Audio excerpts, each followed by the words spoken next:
বাবা দরকার হলে তোর আমি জমি বেচা দেই, আমি দরকার হলে রক্ত বেচা দেই, তুই একটা কাম হলো কর, হয় চাকরি কর, নয় ব্যবসা কর, নয় বিদেশে হলেও যা, একটা কিছু কর রে বাপ, তুই আমি যেন মরার আগে দেখে যাই তুই একটা কিছু করস, তোর 2টা টাকা রোজগার হইছে। বাবা কি এমন আহাজারি করে না? কথা বলেন না কেন? এমন আহাজারি করে কিনা? তাহলে সেই বাপ তো আহাজারি করা উচিত। আব্বা আমি থাকতে দেখছি তুই জাহান্নামের আগুনে জ্বলবার জন্য রেডি হচ্ছিস, আমারে একটাবার দেখা না বাপ তুই জাহান্নাম থেকে বাঁচতে চাচ্ছিস। হ্যাঁ, এটা কি একবার বলা গেছিল না? বলেন, স্ত্রীকে বলেন না একবার, প্রয়োজনে একটু ছোটই হইলেন, প্রয়োজনে চোখের পানি ফেললেন, বলেন না বিবিরে হাত ধরে চোখের পানি ফেলেই বলেন, বিবি এই যে বেপর্দা জিন্দিগি তুমি সিদ্ধান্ত নিলা, তুমি কেমনে জাহান্নামের আগুনে জ্বলবা, কেমনে জ্বলবা? ওরে বলেন না, ওর কাছেই কাঁদেন, ছেলেকে বলেন আব্বা তুই কেমনে বাঁচবা। ইন্নাল মুজরিমিনা ফি আযাবি জাহান্নাম খালিদুন, আল্লাহ বলে নিশ্চয়ই পাপীগণ জাহান্নামের আযাবেই থাকবে চিরস্থায়ী। লা ইউফাত্তারু আনহুম, আল্লাহ বলে লক্ষ কোটি বছরে জাহান্নামের আগুন 1 মিনিটের জন্য বিরতি হবে না। অহুম ফীহি মুবলিসুন, আল্লাহ বলে জাহান্নামী কোটি কোটি বছরও কোনোদিন হাসবে না, বিষণ্ণ হয়েই থাকবে। বন্ধু আমার, ফাঁসির আসামিও আত্মীয় স্বজন বিবি বাচ্চার কারো কথা শুনে হয়তো এক পলকের জন্য হাসতে পারে। চূড়ান্ত ক্যান্সার রোগী যার মৃত্যু আর 15 দিন বাকি, হতে পারে হাসপাতালের বেডের সার মুখেও কোনোদিন হাসি ফুটে, কোনো কারণে হাসি দিছে। কিন্তু আল্লাহ বলে জাহান্নামী কোটি কোটি বছরেও কোনোদিন 1 সেকেন্ডের জন্য হাসবে না, শুধুই কাঁদবে। ওমা যালামনাহুম ওয়ালাকিন কানু হুমুজ জালিমিন, আল্লাহ বলবে বান্দা আমি তোমার উপরে জুলুম করি নাই, তুমি নিজের উপরে জুলুম করেছো।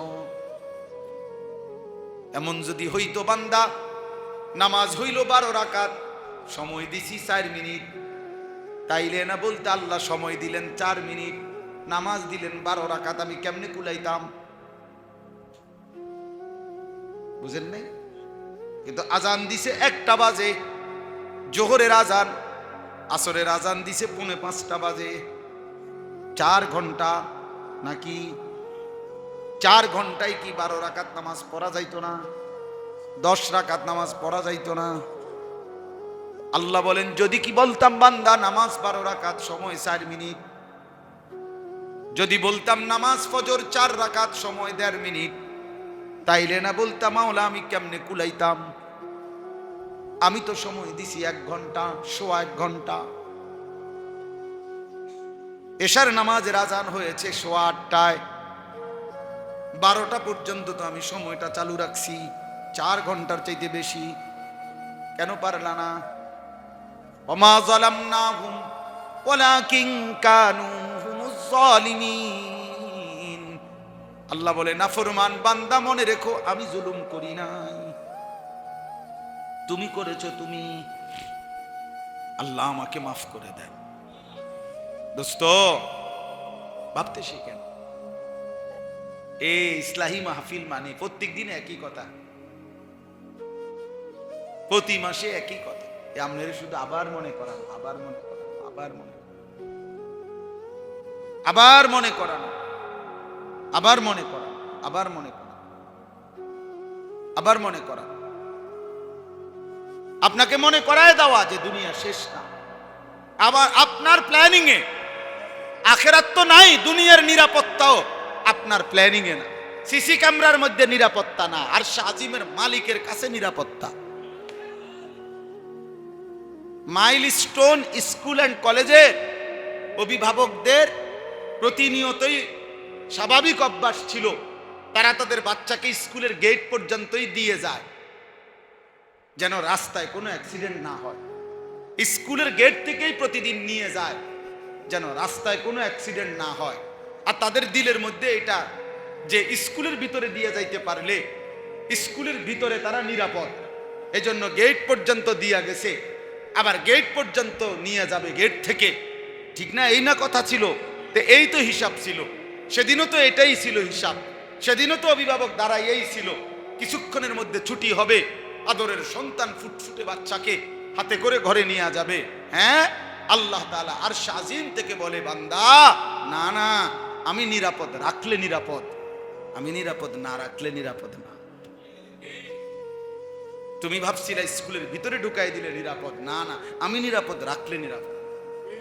তুমি ভাবছিলে সিসি ক্যামেরার কারণে নিরাপদ, আমি না, আমি নিরাপদ রাখলে নিরাপদ। হ্যাঁ, নয়তো এমন হলো কেন? আল্লাহ আমাদেরকে বুঝার তৌফিক দান করে। এজন্য বাপ আমাদের জীবন এটা, আমরা মুমিন, আমরা মুসলমান, আল্লাহকে ছেড়ে তৃপ্তি হবে না, আল্লাহকে বাদ দিলে সুখ মিলবে না। মুমিনের বন্ধু আল্লাহ। ইন্নামা ওয়ালিয়ুকুমুল্লাহ, আল্লাহ বলছে তোমাদের বন্ধু হলো প্রথম আল্লাহ। কে? আল্লাহ। ইউহিব্বুহুম ওয়া ইউহিব্বুনা, আল্লাহ বলে ঈমানদার আমি এমন মুমিন চাই যে আমাকে ভালোবাসবে, আমিও তাকে ভালোবাসবো। আমি ইহাঁ সে তুম ওয়াহাঁ সে, দোনো জানিব সে ইশারা হুয়া। জমিন থেকে বান্দা বলবে আল্লাহ আমি আপনাকে ভালোবাসি, আরশে আজিম নড়ে উঠবে, আরশে আজিমের মালিক আল্লাহ বলবে বান্দা আমিও তো তোকে ভালোবাসি। ইউহিব্বুহুম ওয়া ইউহিব্বুনা, সে আমাকে ভালোবাসবে, আমিও তাকে ভালোবাসবো। ইন্নামা ওয়ালিয়ুকুমুল্লাহ, মুমিনের ভালোবাসা এক নম্বরে কার জন্যে? আল্লাহর জন্যে, আল্লাহর জন্যে। ওয়াল্লাযীনা আমানু আশাদ্দু হুব্বাল লিল্লাহ, আল্লাহ বলে যারা মুমিন তাদের সবচেয়ে বেশি ভালোবাসা আল্লাহর জন্যে। কার জন্যে? আল্লাহর জন্য, আল্লাহকে ভালোবাসা। ওয়া রাসূলুহু, দ্বিতীয় ভালোবাসা তার রাসূলের জন্যে। ওয়াল্লাযীনা আমানুল্লাযীনা ইউকিমুনাস সালাতা ওয়া ইউতুনাজ যাকাতা ওয়া হুম রাকিউন, তৃতীয় ভালোবাসা ওই সমস্ত মুমিনদের প্রতি যারা নিয়মিত নামাজ আদায় করে, মুত্তাকি মুমিন, আল্লাহকে মাননেওয়ালা মুমিন। তাহলে একজন ইমানদারের প্রথম ভালোবাসা আল্লাহর প্রতি, দ্বিতীয় ভালোবাসা রাসূলুল্লাহ সাল্লাল্লাহু আলাইহি সাল্লামের প্রতি, তৃতীয় ভালোবাসা যারা নামাজ আদায় করে, যাকাত প্রদান করে, আল্লাহর হুকুমের আনুগত্য করে এমন মুমিনের প্রতি। এজন্য মহব্বত এক শব্দ, ভালোবাসা এক শব্দ, এটা গুনাহের কাজে ব্যবহার হইতেই পারে না। এজন্য বিবাহ বহির্ভূত নারী পুরুষের যেই কোনো রকমের সম্পর্ক, এটা প্রেম, এই শব্দ এটার উপরে ব্যবহার করার কোনো সুরত নাই, মহব্বত বলার সিস্টেমে নাই, ভালোবাসার কোনো সিস্টেমে নাই। এজন্য বিবাহ বহির্ভূত ছেলে মেয়ের মাঝে প্রেম হয় না, বিবাহ বহির্ভূত ছেলে মেয়ের মাঝে ভালোবাসা হয় না, বিবাহ বহির্ভূত ছেলে মেয়ের মাঝে জেনা হয়, জেনা হয়, জেনা হয়, জেনা হয়, ব্যভিচার হয়। এই জন্য বিবাহ বহির্ভূত নারী দেখলে চোখের জেনা, হাত দিয়ে ছুঁইলে হাতের জেনা, পাও দিয়া হেঁটে গেলে পায়ের জিনা, দিল দিয়া কল্পনা করলে কল্পনার জিনা, লজ্জাস্থান দিয়া জিনা করলে লজ্জাস্থানের জেনা, সবটাই জেনা। নবী বলছে চোখেরটাও জেনা, হাতেরটাও জিনা, পায়েরটাও জেনা, কলজারটাও জেনা, লজ্জাস্থানেরটাও জেনা। ভালোবাসা বুঝছেন না হিসাবটা? এখানে ভালোবাসা কিসের? ভালোবাসা স্বর্গীয়, শুদ্ধ মারে, জুতা দিয়ে ফেরন দরকার বেড়া, তোর জুতা দিয়ে ফেরন দরকার, তোর টাঙ্গাইয়া ফেরন দরকার বেড়া। ভালোবাসা স্বর্গীয়, ভালোবাসা তোর আব্বা। হারাম সম্পর্ক, ভালোবাসা স্বর্গীয়, ভালোবাসা স্বর্গ থেকে আসে। ভালোবাসা স্বর্গীয় বলে। এটা কি ভালোবাসা? এ তো জিনা, এ তো ব্যভিচার। আল্লাহর কসম, বুখারীর হাদিস, প্রিয় ভাই, বুখারীর হাদিস, নওজওয়ান, বুখারী শরীফের হাদিস, লা ইয়াজনি জানি হিনা ইয়াজনি ওয়া হুয়া মুমিন। নবীজি বলছে, জিনাকার যখন জিনা করে, ব্যভিচারী যখন জিনা করে, সে মুমিন থাকে না, মুমিন থাকে না, মুমিন থাকে না। নবীজি বলছে সে মুমিন থাকে। যেন হারাম রিলেশন থেকে বাঁচা।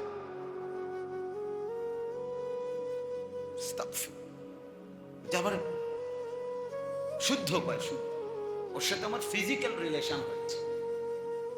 আমগো কাছেও তো বলে যে হুজুর ভালোবাসা এক পর্যায়ে ফিজিক্যাল রিলেশন। ফিজিক্যাল রিলেশন কি তোর বাপ? হারামি কোথাকার, বললি কি? নবীজি এই জন্যই তো বলছে আবিকা জুনুন, জিনা করেছে। তো নবীজি বলছে কি, আরে আরে তুমি কি পাগল নাকি? আরে লোকটা বলে কি? সাহাবাদেরকে বলছে, আরে বলো কি, আরে বলে কি, দেখো না ওর এলাকায় যাও তোমরা, তদন্ত করে, নিশ্চয়ই প্রতিবন্ধী, পাগল সে। ইমানদার কেমনে জেনা করে? সুস্থ স্বাভাবিক মানুষ কেমনে জেনা? আপনারা দেখাই,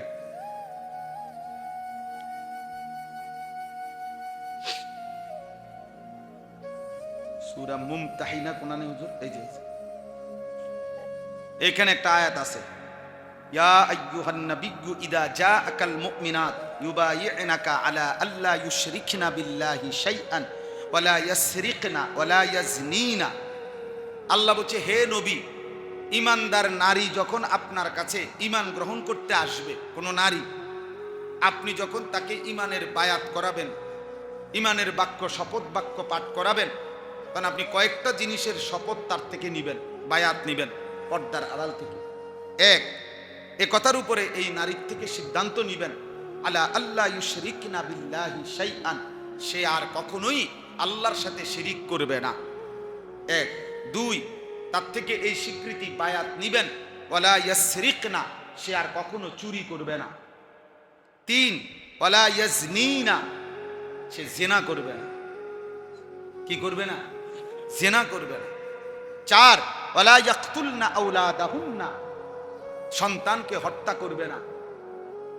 পাঁচ, ওয়ালা ইয়াতিনা বিবুহতানিন ইফতারিনাহু বাইনা আইদিহিন্না ওয়া আরজুলিহিন্না। এর সংক্ষিপ্ত অর্থ হলো, হারাম সন্তান, হারাম সম্পর্কের সন্তান নিজের স্বামীর নামে চালায়া দিবে না। পরকিয়া, তো সে জানে এটা তার এই স্বামীর সন্তান না, কিন্তু অসভ্য নারী স্বামীর নামে চালায়, এটার এই মূল অর্থ। পাঁচ না ছয়? এক, দুই, তিন, চার, পাঁচ, ছয়। ওয়ালা ইয়াসিনাকা ফি মারুফিন, যেই কোনো নেক কাজে আল্লাহর নাফরমানি করবে না। এই ছয় কথার উপরে আপনি মুসলিম নারী যখন ঈমান আনতে, নতুন মনে যে কোনো মহিলা ঈমান গ্রহণ করতে যখন আসে, আপনি এই কথাগুলোর সিদ্ধান্ত তার থেকে দোহরাই নেবেন, বায়াত করাবেন। বায়াত, ওই যে পীর সাহেবরা বায়াত করা, হ্যাঁ, আমি আল্লাহকে সাক্ষী রেখে বলছি, এরকম বলায়, অনেক কথা বলায় না, উচ্চারণ করায়, এইভাবে বায়াত করাবেন পর্দার আড়াল থেকে। তো আমার বলার উদ্দেশ্য হলো, শুনেন নওজোয়ান ভাই, তোমরাও শোনো ভাই, এখানের একটা প্রেক্ষাপট আছে, এখানে একটা তাফসিরে আছে। নবীজি সাল্লাল্লাহু আলাইহি সাল্লামের চাচা আমিরে হামজা, আপনারা সবাই উনার নাম জানেন, ওই যে উহুদের যুদ্ধে যিনি শাহাদাত বরণ করছেন, হামজা রাদিয়াল্লাহু তাআলা আনহু। প্রত্যেক জুমার খুতবাতে, দ্বিতীয় খুতবার মধ্যে খতিব সাহেবরা ওনার নাম নেয়, আশ-শাহীদু বি উহুদিন হামজা ওয়া আশফাকিহিম আব্বাস, এটা বলে খুতবার মধ্যে। খেয়াল করলে, কালকে খেয়াল করেন, ইমাম সাহেব কই বইটা ওনার নাম নেয়। এই হামজা রাদিয়াল্লাহু তাআলা আনহু সাইয়্যিদুশ শুহাদা, শহীদদের সর্দার। তো ওনাকে যখন উহুদের ময়দানে শহীদ করছে, এই শহীদ করার পরে একটা নারী, যে নারীর নাম হলো হিন্দ, আমাদের দেশে উচ্চারণে বলে হিন্দা, যাই হোক মূলত হলো হিন্দ, আকারটা নাই আর কি, কিন্তু এটা উচ্চারণের একটা ভুল, হিন্দা বলে ফেলে। তো এই হিন্দ বিনতে আবু সুফিয়ানের কন্যা হিন্দ, এই হিন্দ, এই মহিলা এই নবীজির এই চাচা হামজার পবিত্র লাশকে মাঝখান দিয়া ফাইরা ভিতরের কলিজাটা বাইর করে ফেলছিল। কলিজাটা চাবাইয়া কামড়াইয়া খাইছিল, চাবাইছিল আর কি, খাইতো না, চাবাইছিল। এরপরে কান, নাক, চোখ কাইটা টুকরা টুকরা করে এরপরে গলার মালা বানাইয়া এরপরে নাচ গান করছিল। যে নারী এতটা জঘন্য ছিল এই হিন্দ। আল্লাহ নবী সাল্লাল্লাহু আলাইহি সাল্লাম উহুদের যুদ্ধে 70 জন সাহাবী, এর মধ্যে উনার চাচা নবীজি যুদ্ধের পরে যখন কাঁদতেছিলেন, তখন নবীজি সাল্লাল্লাহু আলাইহি সাল্লাম বলছেন, আমার 69 জন সাহাবীর জন্য তোমরা কাঁদো, আর আমি মুহাম্মদের এই চোখের পানি আমার এই চাচার জন্য। এত কান্না নবী কাঁদছেন। যে নবীজির এই চাচাকে আপনার পাথর মেরে হত্যা করছে, শহীদ করছে ওয়াহশী, তাকে নবীজি ইসলাম গ্রহণের পরে বলছিল যে তুমি আমার সামনে কোনোদিন বইসো না, তোমারে দেখলে আমার সেই চাচার কথা মনে পড়ে যে কি টুকরাটা করলা, কেমনে এত কষ্ট দিয়া মারলা আমার চাচারে, এভাবে রক্তাক্ত করলা, তুমি আমার পিছনে বইসো। তাহলে যে মহিলার প্রতি, যে মহিলা নবীজির চাচাকে এভাবে টুকরা টুকরা করছে, গলার মালা বানাইছে, কলজাটা ফাইরালাইছে, এই মহিলাও খোদার কসম তিনি মক্কা বিজয়ের পরে কালেমা পড়ে মুসলমান হয়েছে। এই মহিলা হিন্দ মুসলমান হয়েছে। আচ্ছা, আমার বলার উদ্দেশ্য হলো, এই যখন মুসলমান হইতে আসছে এই নারী, তখন এই কথাগুলো বলতে হবে না, বোঝেন না হিসাবটা? এই 6 কথা বলতে হবে না। তাহলে উনারও নবীজি বলছে এডি কও, এই কথাগুলো বলো। এখানে তাফসীরের মধ্যে আছে যে মহিলা আপনাদের আমাদের কাছে কি মনে হলো, কি জঘন্য মহিলা, এই মহিলারে যখন নবীজি এই আয়াত আলোকে যখন বলছে এ কথারও বায়াত করো, ওয়াদা করো, ওয়ালা ইয়াজনিনা, জিনা করবা না, খোদার কসম তাফসীরে আছে পর্দার আড়াল থেকে এই মহিলা প্রতিবাদ করছে, প্রতিবাদ করে বলছে মুহাম্মদ কোন স্বাধীনা ভদ্রচিত নারী জিনা করতে পারে? এই কথাই তাফসীরের মধ্যে লিখছে এক নারী কাফের ছিল, বেঈমান ছিল, যে এত জঘন্য ছিল, কিন্তু তবুও সে বলতেছে যে ইমান, আরে কোন নারী, স্বাধীনা নারী, ভদ্রচিত কোন নারী সে কি জিনা করতে পারে? মানে যে আমি এটা কি কইতেছ, আমি কি লাগে আমি এটা কষ্টিয়া করব, বায়াত করব? নারী কেমনে জিনা করে? নারী কেমনে জিনা করে? এক কাফের নারী এই কথা বলছে। আমাদের হালাত,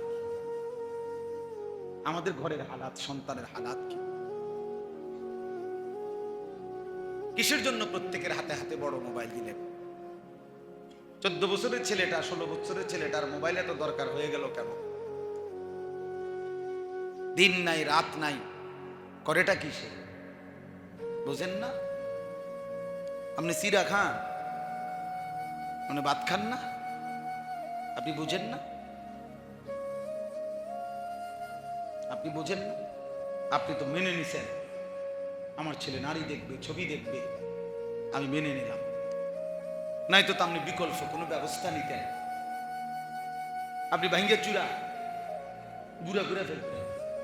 আমার একজন আপনজন এমন ছিল যে জীবনে একবার ছোট্ট একখান টেলিভিশন কিনছিল ফুটবল খেলা বা ক্রিকেট খেলা দেখার জন্য। আমি টের পাইয়া আড়ালে ওটার ভাঙ্গা ঘুরে ঘুরে ঘুরে লাইছি। হ্যাঁ, ঘুরে ঘুরে ঘুরে পলিথিনে লইয়া হে আসছে আর ঘরে, হে রাতে দিছি গেছি বাইরে হালাই দিয়া, এটা তো দেখকেই বুঝছে কারবারটা কি হয়েছে। আল্লাহ আমাদেরকে হেফাজত করে। আচ্ছা, এখন আসেন, আমার কথা শেষ।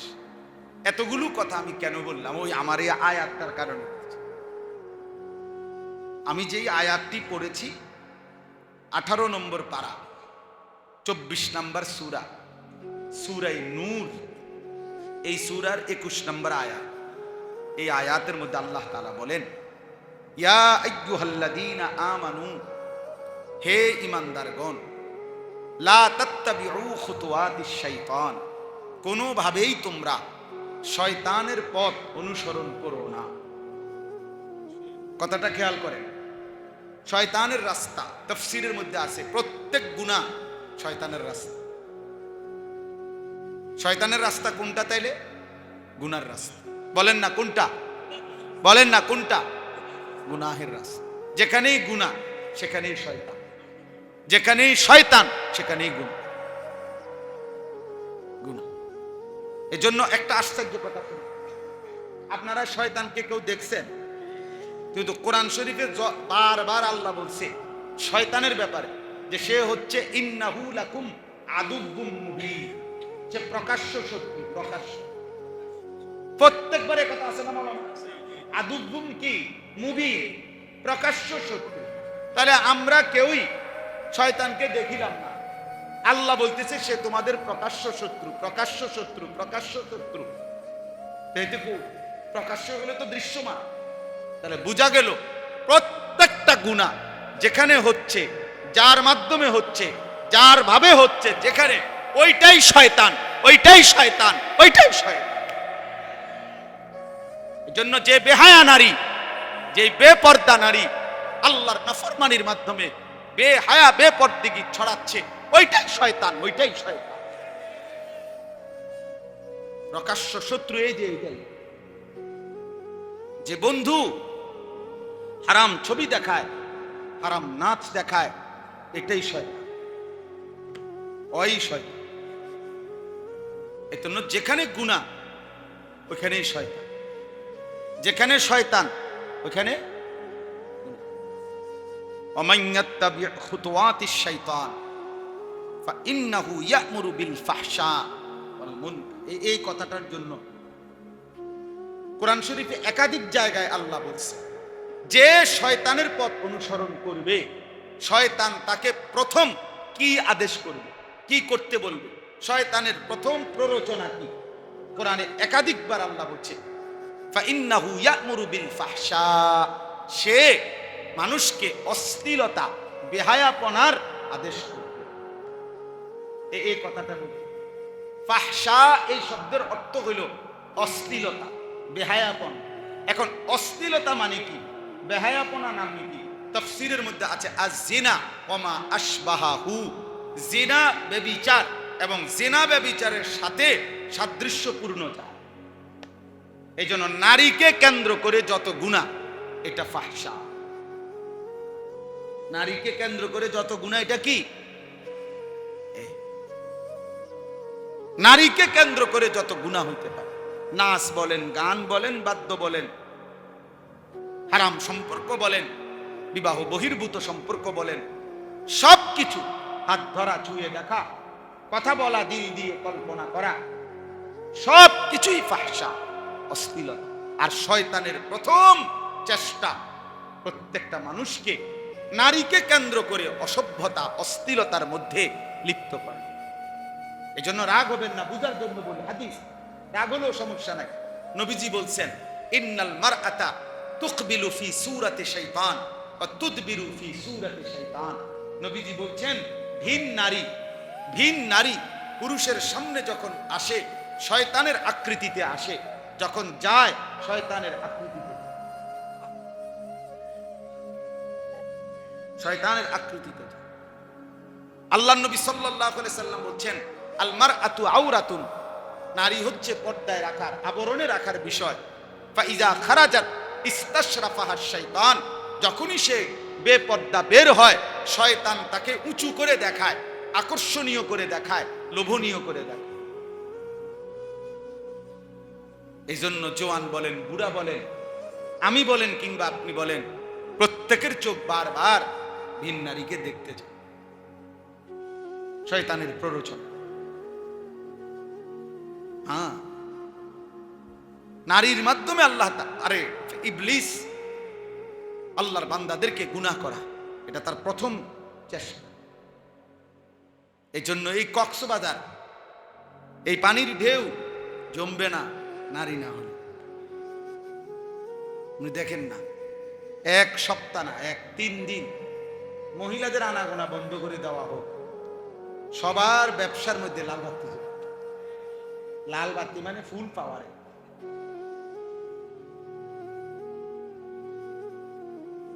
কি কক্সবাজার জমবে না, পার্ক রেস্তোরাঁ জমবে না নারী ছাড়া। নারী ছাড়া মোবাইলগুলোর মধ্যে ভিন নারীর ছবি 1 সপ্তাহ বন্ধ করে দেওয়া হোক। লক্ষ লক্ষ যুবকের হাতের বড় মোবাইল দিয়া সে হয় কটকুড়ি নয়তো সম্পাপড়ি খায়। সম্পাপড়ি না এটারে কয় যে সাদাটা, অথবা হাওয়াই মিঠাই, ওইটা দিয়ে কাম নাই। নারী, আল্লাহ আমাদেরকে হেফাজত করে। ফিরতেই হবে বাপ। ফাইন্নাহু ইয়া'মুরু বিল ফাহশাই ওয়াল মুনকার। আল্লাহ বলে শয়তান প্রথমেই চেষ্টা করে নারীকে কেন্দ্র করে গুনাহে লিপ্ত রাখতে। বুড়া মানুষ উনি কয় জিগাইলে চাচা আমনে চা দোকানে বসা এরকম আক কইরা রাক্ষসের মতো টেলিভিশনের দিকে চাইয়া রয়েছেন, ঘটনা কি চাচা? না আরে কি মনে করো না করো, আমি না কত খবরে না শুনি। আল্লাহু আকবার। আল্লাহ জোনায়েদ বাগদাদির স্বাস্থ্য ভাই, জোনায়েদ বাগদাদির বংশের উনি শুধু খবর শুনে। আমার প্রশ্ন হলো চাচা, মানসি কি চোখ দিয়ে শুনে? কথা পায় না তো আমি চাইয়া বলছেন বেটির দিকে, চোখ দিয়ে তো দেখে না। তা আপনি যদি খবরই শুনবেন তা আপনি এদিকে ফিরা কানে শোনেন কি কয়, সিনজি উল্টাইয়া গেছে আবার বাউ হয়ে গেছে, কইব খবর শুনে দেখি। আপনি তো খবর শোনা দরকার, আপনি এদিকে তাকাইলেন কেন? বুঝেন নাই আপনার কথাটা? আল্লাহ আমাদেরকে হেফাজত করেন। আল্লাহ নবী সাল্লাল্লাহু আলাইহি ওয়াসাল্লাম মুসলিম শরীফের হাদিস বলছেন, 60 বছর বয়স পাওয়ার পরেও যে জাহান্নাম থেকে মুক্তি নিতে পারলো না, আল্লাহর কসম নবী বলছে হাসরের ময়দানে 1 সেকেন্ড তাকে কোনো উযর আপত্তি পেশ করার সুযোগ দেওয়া হবে না। 1 সেকেন্ড। মুসলিম শরীফের হাদিস। 60 বছর, এত লম্বা হায়াতেও যে গুনাহ ছাড়তে পারলো না, সে আর ছাড়বে কখন? সে আর ছাড়বে কখন? আল্লাহ তাআলা আমাদেরকে মাফ করে দেন। তাহলে এই আয়াতের মূল বক্তব্য হলো গুনাহ করা যাবে, গুনাহ করা যাবে। তাহলে আমার বলার উদ্দেশ্য হলো, আমি একটা উদাহরণ বলছি শুধু। আপনার ছেলেটা যে ফজরের নামাজ পড়ে না, 365 দিনের 1 বছরে কোনো দিন আমার বাপ, তাহলে এটাই সিদ্ধান্ত ও আর পড়বে না নামাজ? এটাই তো সিদ্ধান্ত না? আপনার স্ত্রী যে পর্দা করে না আজকে 15 বছর, তাহলে এটাই তো সিদ্ধান্ত না? ও আর এমন বিবি আর পর্দা করবে না তো? আমরা তো প্রত্যেকেই দুনিয়ার ব্যাপারে তো আমরা পরিবর্তন করতেছি। ছেলের এমনে না হইলে হেমনে, পড়ালেখা না হইলে ব্যবসা, ব্যবসা না হইলে বিদেশ। একভাবে না একভাবে বাপে পুতের সামনে প্রয়োজনে কান্দা দেয়, আরে পুত তুই একটা না একটা কিছু কর রে বাপ, আমি মরিয়া গেলে তোরে দেখবো কে রে বাপ। বাবা দরকার হলে তোরে আমি জমি বেচা দেই, আমি দরকার হলে রক্ত বেচা দেই, তুই একটা কাম হলেও কর, হয় চাকরি কর, নয় ব্যবসা কর, নয় বিদেশে হলেও যা, একটা কিছু কর রে বাপ। তুই আমি যেন মরার আগে দেখে যাই তুই একটা কিছু করস, তোর 2টা টাকা রোজগার হইছে। বাবা কি এমন আহাজারি করে না? কথা বলেন না কেন? এমন আহাজারি করে কিনা? তাহলে সেই বাপ তো আহাজারি করা উচিত। আব্বা আমি থাকতে দেখছি তুই জাহান্নামের আগুনে জ্বলবার জন্য রেডি হচ্ছিস, আমারে একটাবার দেখা না বাপ তুই জাহান্নাম থেকে বাঁচতে চাচ্ছিস। হ্যাঁ, এটা কি একবার বলা গেছিল না? বলে স্ত্রীকে বলেন না একবার, প্রয়োজনে একটু ছোটই হইলেন, প্রয়োজনে চোখের পানি ফেললেন, বলেন না বিবিরে হাত ধরে চোখের পানি ফেলেই বলেন, বিবি এই যে বেপর্দা জিন্দিগি তুমি সিদ্ধান্ত নিলা, তুমি কেমনে জাহান্নামের আগুনে জ্বলবা, কেমনে জ্বলবা? ওরে বলেন না, ওর কাছেই কাঁদেন। ছেলেকে বলেন, আব্বা তুই কেমনে বাঁচবা? ইন্নাল মুজরিমিনা ফি আযাবি জাহান্নাম খালিদুন। আল্লাহ বলে নিশ্চয়ই পাপীগণ জাহান্নামের আযাবেই থাকবে চিরস্থায়ী। লা ইউফাত্তারু আনহুম, আল্লাহ বলে লক্ষ কোটি বছরে জাহান্নামের আগুন 1 মিনিটের জন্য বিরতি হবে না। অহুম ফীহি মুবলিসুন, আল্লাহ বলে জাহান্নামী কোটি কোটি বছরও কোনোদিন হাসবে না, বিষণ্ণ হয়েই থাকবে। বন্ধু আমার, ফাঁসির আসামিও আত্মীয় স্বজন বিবি বাচ্চার কারো কথা শুনে হয়তো এক পলকের জন্য হাসতে পারে। চূড়ান্ত ক্যান্সার রোগী যার মৃত্যু আর 15 দিন বাকি, হতে পারে হাসপাতালের বেডে তার মুখেও কোনোদিন হাসি ফুটে, কোনো কারণে হাসি দিছে। কিন্তু আল্লাহ বলে জাহান্নামী কোটি কোটি বছরেও কোনোদিন 1 সেকেন্ডের জন্য হাসবে না, শুধুই কাঁদবে। ওমা যালামনাহুম ওয়ালাকিন কানু হুমুজ জালিমিন। আল্লাহ বলবে বান্দা আমি তোমার উপরে জুলুম করি নাই, তুমি নিজের উপরে জুলুম করেছো। এমন যদি হইতো বান্দা, নামাজ হইল 12 রাকাত, সময় দিছি 4 মিনিট, তাইলে না বলতে আল্লাহ সময় দিলেন 4 মিনিট, নামাজ দিলেন 12 রাকাত, আমি কেমনে কুলাইতাম? বুঝেন নাই? কিন্তু আজান দিছে 1টা বাজে, জোহরের আজান, আসরের আজান দিছে 4:45 বাজে। 4 ঘন্টা নাকি 4 ঘন্টায় কি 12 রাকাত নামাজ পড়া যাইতো না? 10 রাকাত নামাজ পড়া যাইতো না? আল্লাহ বলেন যদি কি বলতাম বান্দা নামাজ 12 রাকাত, সময় 4 মিনিট, যদি বলতাম নামাজ ফজর 4 রাকাত, সময় 1.5 মিনিট, তাইলে না বলতাম মাওলা আমি কেমনে কুলাইতাম? আমি তো সময় দিছি 1 ঘন্টা, সোয়া 1 ঘন্টা। এশার নামাজের আজান হয়েছে সোয়া 8টায়, 12টা পর্যন্ত তো আমি সময়টা চালু রাখছি, 4 ঘন্টার চাইতে বেশি। কেন পারলা না? ওমা যালামনাহুম ওয়ালাকিন কানু হুমুজ জালিমিন। আল্লাহ বলে নাফরমান বান্দা মনে রেখো আমি জুলুম করি নাই, তুমি করেছো। তুমি, আল্লাহ আমাকে মাফ করে দেন। দোস্ত ভাবতে শিখেন, এই ইসলাহি মাহফিল মানে প্রত্যেক দিন একই কথা, প্রতি মাসে একই কথা। আপনারা শুধু আবার মনে করানো, আবার মনে করানো, আবার মনে, আবার মনে করানো, আবার মনে করানো, আবার মনে করানো, আবার মনে করানো, আপনাকে মনে করায় দেওয়া যে দুনিয়া শেষ না। আবার আপনার প্ল্যানিং এ আখিরাত তো নাই, দুনিয়ার নিরাপত্তাও আপনার প্ল্যানিং এ না। সিসি ক্যামেরার মধ্যে নিরাপত্তা না, আর আজিমের মালিকের কাছে নিরাপত্তা। মাইলস্টোন স্কুল অ্যান্ড কলেজে অভিভাবকদের প্রতিনিয়তই স্বাভাবিক অভ্যাস ছিল, তারা তাদের বাচ্চাকে স্কুলের গেট পর্যন্তই দিয়ে যায় যেন রাস্তায় কোনো অ্যাক্সিডেন্ট না হয়। স্কুলের গেট থেকেই প্রতিদিন নিয়ে যায় যেন রাস্তায় কোনো অ্যাক্সিডেন্ট না হয়। আর তাদের দিলের মধ্যে এটা যে স্কুলের ভিতরে দিয়ে যাইতে পারলে স্কুলের ভিতরে তারা নিরাপদ, এজন্য গেট পর্যন্ত দিয়া গেছে, আবার গেট পর্যন্ত নিয়ে যাবে গেট থেকে। ঠিক না? এই না কথা ছিল? তো এই তো হিসাব ছিল, সেদিনও তো এটাই ছিল হিসাব, সেদিনও তো অভিভাবক দাঁড়াই এই ছিল। কিছুক্ষণের মধ্যে ছুটি হবে, আদরের সন্তান ফুটফুটে বাচ্চাকে হাতে করে ঘরে নিয়ে যাবে। হ্যাঁ, আল্লাহ তাআলা আরশ আজিম থেকে বলে বান্দা না না, আমি নিরাপদ রাখলে নিরাপদ, আমি নিরাপদ না রাখলে নিরাপদ না। তুমি ভাবছিলে স্কুলের ভিতরে ঢুকাই দিলে নিরাপদ, না না, আমি নিরাপদ রাখলে নিরাপদ। তুমি ভাবছিলা সিসি ক্যামেরার কারণে নিরাপদ, আমি না, আমি নিরাপদ রাখলে নিরাপদ। হ্যাঁ, নয়তো এমন হলো কেন? আল্লাহ আমাদেরকে বুঝার তৌফিক দান করে।